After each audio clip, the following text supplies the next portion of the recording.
کافی عرصے بعد نواز شریف صاحب منظر عام پر آئے. ظاہر ہے ایک پارٹی کے قائد ہیں اور ہم اکثر و بیشتر دیکھتے ہیں کہ بڑے بڑے ہم موقع ہوتے ہیں. 27 ترمیم پہ ہم نے انہیں دیکھا تھا لاسٹ ٹائم جب وہ ووٹ کاسٹ کرنے آئے تھے.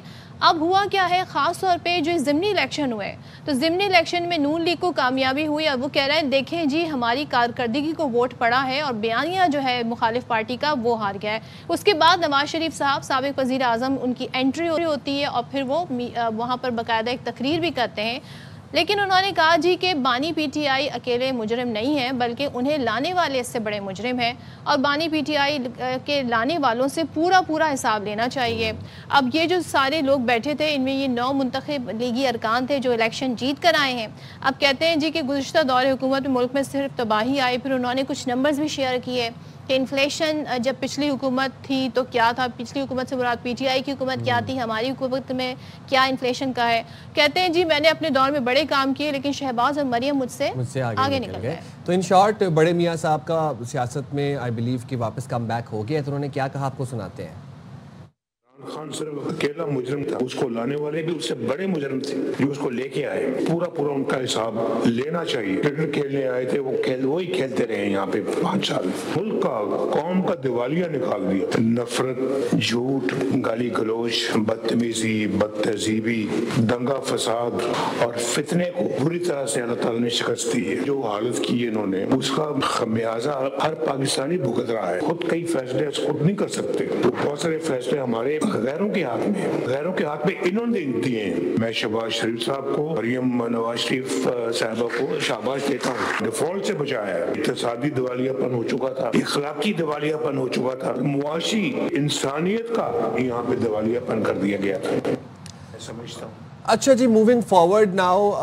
اچھا پھر مریم نواز صاحبہ نے بھی گفتگو کی اور انہوں نے یہ کہا کہ ملک میں یہ جو بد تہذیبی کا کلچر عام ہوا, ملک کو دیوالیہ ہونے کا بتایا جا رہا تھا اور دیوالیہ ہونے کے دہانے تک پہنچایا گیا. انہوں نے کہا کہ میں نے, نواز شریف صاحب نے یہ بات کہی کہ میں نے اپنے دور میں بہت کام کیا لیکن مریم اور شہباز میرے سے آگے نکل گئے. مریم نواز صاحبہ نے کہا کہ مخالفین کچھ بھی کہیں, عوام کو اصل اور نقل کی پہچان ہو گئی ہے اور میاں نواز شریف صاحب جو ہیں وہ اس ملک کا پاسٹ, پریزنٹ اینڈ فیوچر ہیں. مزید کیا کہا آپ کو سنواتے ہیں.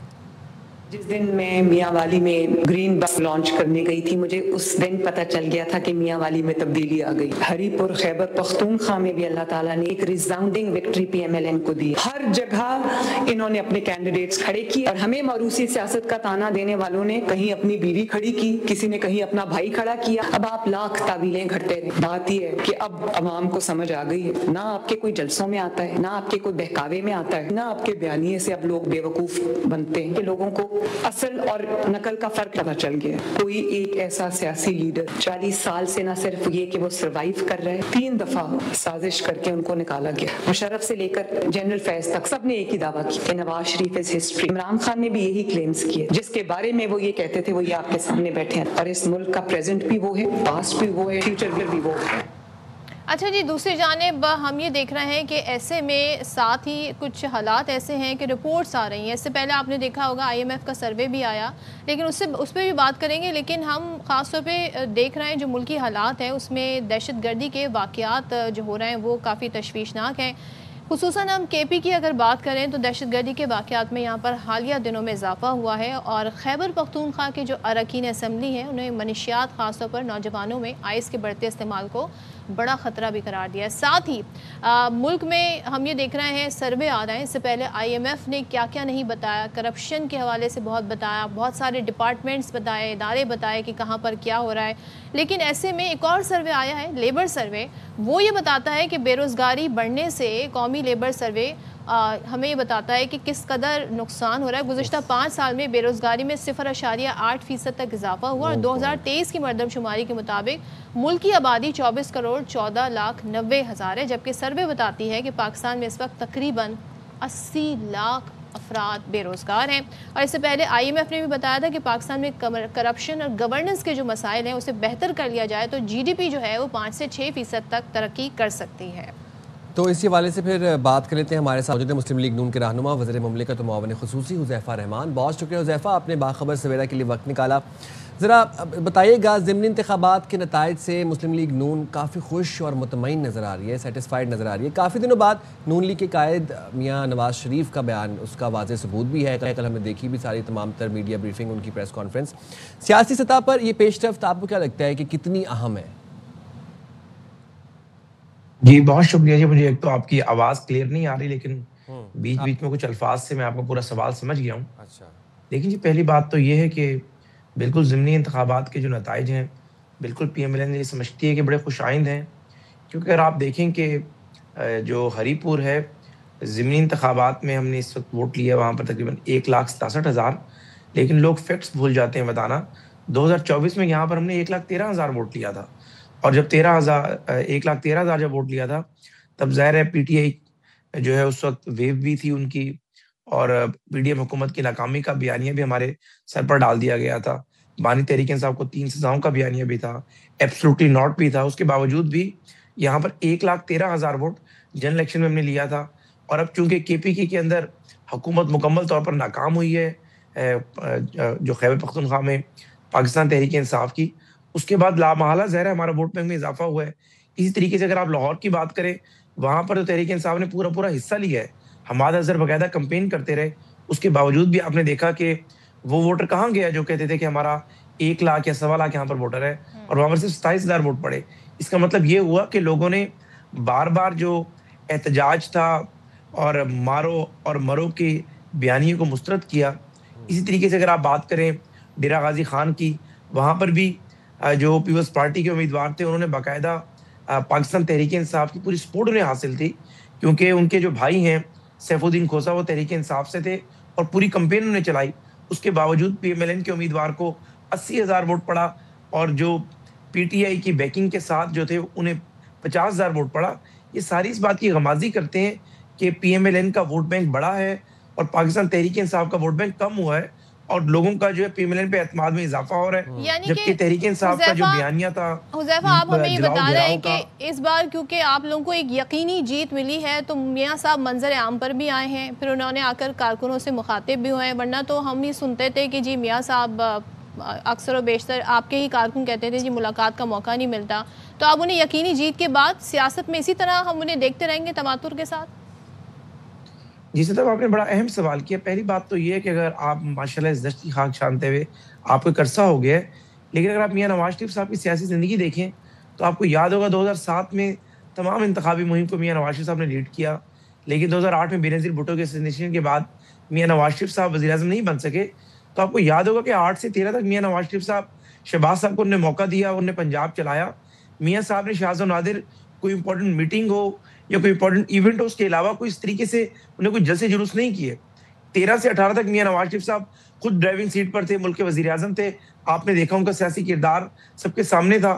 لیکن اب دیکھیں 2024 سے میاں نواز شریف صاحب کے بھائی وزیر اعظم ہیں، بیٹی وزیر اعلیٰ ہے، تو کوئی ضرورت نہیں ہے کہ وہ کوئی سیاسی جلسے کریں، کوئی سیاسی میٹنگز کریں، کوئی اینکرز کو انٹرویوز دے رہے ہوں. میاں صاحب پیچھے بیٹھ کر ساری چیزوں کو آبزرو کر رہے ہیں. اب جب 13 حلقوں میں ضمنی انتخابات ہوئے، پی ایم ایل این نے دوبارہ جو ہے کم بیک کیا، تو میاں نواز شریف صاحب سامنے آئے. اور آئندہ بھی جب پی ایم ایل این کی سیاسی اسٹریٹجی ہوگی، کوئی جلسے جلوس کرنے ہوں گے یا کوئی انتخابی ماحول ہوگا، تو میاں نواز شریف صاحب نے اسے لیڈ کرنا ہے. اس طریقے سے بنا دینا کہ میاں صاحب خاموش تھے اچانک سے وہ بول پڑے، بالکل ایسا نہیں ہے. میاں نواز شریف صاحب نے بیسیکلی میں نے ورڈ یوز کیا یقینی جیت کا، تو آئی تھنک وہ کانفیڈنس انہیں اس سے ملا. مجھے ایک چیز بتائیے گا حذیفہ، ابھی مریم صاحبہ کا بھی ہم نے شارٹ سنوایا، وہ بھی اس بات کا اعتراف کریں کہ بے روزگاری ہے. آپ ہی کی گورنمنٹ کے اندر جی آئی ایم ایف کی رپورٹ آتی ہے، وہ کرپشن کے حوالے سے، بیڈ گورننس کے حوالے سے بتاتی ہے. پھر ابھی لیبر سروے آیا ہے، وہ بتا رہا ہے کہ جی کتنے لاکھ لوگ پاکستان میں بے روزگار ہیں. لیکن جو میاں صاحب بیٹھ کے کارکردگی کے حوالے سے اپنا بتا رہے ہیں، وہ کہتے ہیں جناب کہ ہمارے دور میں جی کامیابی تھی، انفلیشن کم تھا. پی ٹی آئی کے دور میں انفلیشن کہاں چلا گیا تھا؟ آپ ہی کے دور میں ہوا کرتے تھے زبیر صاحب، وہ کہتے ہیں جی فیکٹس بتائیں میاں صاحب کو. جب پی ٹی آئی گئی تو 12% پہ تھا انفلیشن، اور جب آپ کی گورنمنٹ آئی پی ڈی ایم کی تو پھر جناب یہ 38 پر چلا گیا. تو ذرا فیکٹس فگر بہت شکریہ صدف، فیکٹس فگر صحیح ہو جائیں تو پھر میاں صاحب کو بھی حقائق بتاؤں. جی میں 2-3 منٹ لوں گا آپ کے، تاکہ میں آپ کو کچھ حقائق آپ کے سامنے رکھ سکوں. پہلی بات تو یہ ہے کہ صدف میاں نواز شریف صاحب نے 2017 جولائی میں جب ان کی حکومت کو برطرف کیا گیا، یا ایک متنازع عدالتی فیصلے کے ذریعے انہیں ختم کیا گیا, گھر بھیجا گیا, انہوں نے اس سے کمپیریزن کیا 2022 کا.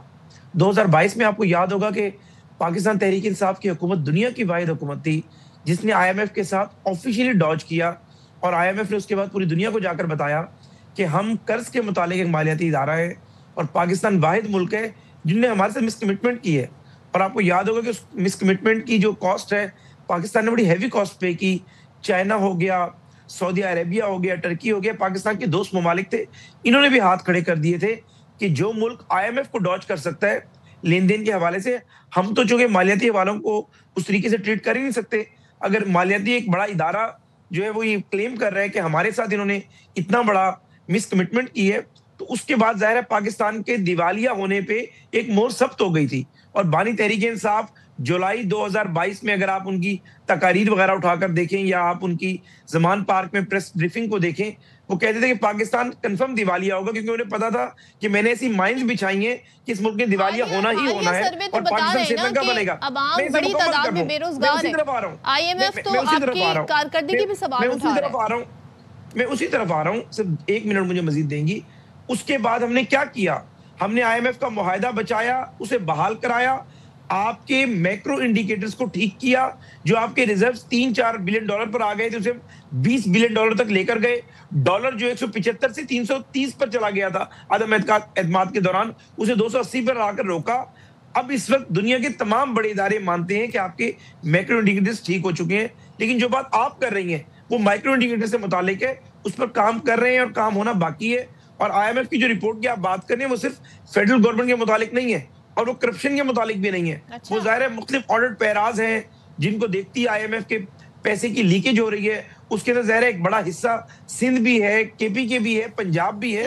لیکن اس رپورٹ کو میں یہ نہیں کہہ رہا کہ وہ رپورٹ جو ہے ہم اس کے اوپر غور نہیں کریں گے, اس کو ٹھیک کرنے کی ضرورت ہے. لیکن پاکستان کے اندر آپ نے معیشت کو ٹریک پر چڑھا دیے جو میاں نواز شریف صاحب بات کر رہے تھے. اب میکرو انڈیکیٹرز ٹھیک کرنے کی ضرورت ہے جس میں بے روزگاری ہے, اشیاء خوردنوش کی قیمتیں ہیں, بجلی کی فردر قیمتیں ہیں, ادویات کی قیمتیں ہیں. لیکن میکرو انڈیکیٹرز اگر ٹھیک نہ ہوتے تو آپ آج مائکرو انڈیکیٹرز کی بات نہ کر رہی ہوتی. اور آپ کہہ رہے ہیں because of I M F کی وجہ سے یہ حالات بہتر ہوئے ہیں. اور احسن اقبال صاحب, یہ جو بے روزگاری بڑھ رہی ہے اس کا ذمہ دار بھی آئی ایم ایف کو ٹھہرا رہے ہیں, تو ذرا سا ہمیں یہ سمجھائیں. نہیں, میں آئی ایم ایف نہیں کہہ رہا, میں یہ عرض کر رہا ہوں کہ پاکستان یا تو آئی ایم ایف کے پروگرام میں نہ جاتا. 2016 میں فرسٹ ٹائم ہوا تھا کہ میاں نواز شریف صاحب نے آئی ایم ایف کو خیبات کہا تھا, لیکن 17 میں انہیں فارغ کیا گیا. 18 میں جس طریقے کا ماحول بنا, 19 میں پھر آئی ایم ایف میں گئے, 22 میں آئی ایم ایف کا معاہدہ ہم نے توڑ دیا, پھر 22 میں مجبوری میں آئی ایم ایف کی جو سخت شرائط ہے اس کے ساتھ اس معاہدے کو بحال کرنا پڑا. آج اس کے اثرات ہیں. یاد ماضی تو عذاب ہے. آپ ہمیں لائحہ عمل بتائیں. قومی لیبر سروے یہ بتا رہا ہے کہ 80 لاکھ افراد اس وقت ملک میں بے روزگار ہیں. لائحہ عمل کیا ہے حکومت کا؟ جی, لائحہ عمل میں آپ کے سامنے رکھ دیتا ہوں. دیکھیں جی, وزیر اعظم صاحب بالکل اس کے اوپر انتہائی سنجیدہ ہیں. جو سرویز رپورٹ آپ نے شیئر کی ہیں یا آئی ایم ایف کی رپورٹ ہے, ہم بالکل ان رپورٹس کو سنجیدگی سے لیتے ہیں اور میں کوئی ان کی کریڈیبلٹی پہ بالکل کوشچن نہیں کروں گا ماضی کی حکومتوں کی طرح. لیکن اب وزیر اعظم صاحب نے ایک پلان یہ کیا ہے کہ میکرو انڈیکیٹرز اب آپ کے ٹھیک ہو چکے ہیں, ریزروز آپ کے ماشاءاللہ اب سیف زون میں ہیں. اب ہم نے مائکرو انڈیکیٹرز کو ٹھیک کرنا ہے. انشاءاللہ تعالیٰ اگلے 3-4 مہینوں میں آپ دیکھیں گے کہ یہ اعداد و شمار بھی بہتر ہوں گے, بے روزگاری کو ہم نے کم کرنا ہے, جی ڈی پی آپ کا جو ہے اس کو اوپر لے کر جانا ہے. تو انشاءاللہ تعالیٰ آپ ہمیں 1 سال کم از کم دیں. اس 1 سال میں آپ دیکھیں گے کہ مائکرو انڈیکیٹرز کی طرح اب جو ہے مائکرو انڈیکیٹرز جو ہیں آپ کے وہ بھی بہتر ہونا شروع ہو جائے. انشاءاللہ. بہت شکریہ حذیفہ رحمان, آپ نے باخبر سے میرے کے لیے وقت نکالا. اور مائکرو انڈیکیٹرز امید کرتے ہیں کہ بہتری کی طرف جائیں, اور اس سے اچھی کیا بات ہوگی کہ بے روزگاری ملک میں ختم ہو, جابس کریٹ ہوں, امپلائمنٹ اپرچونیٹیز ملے نوجوانوں کو.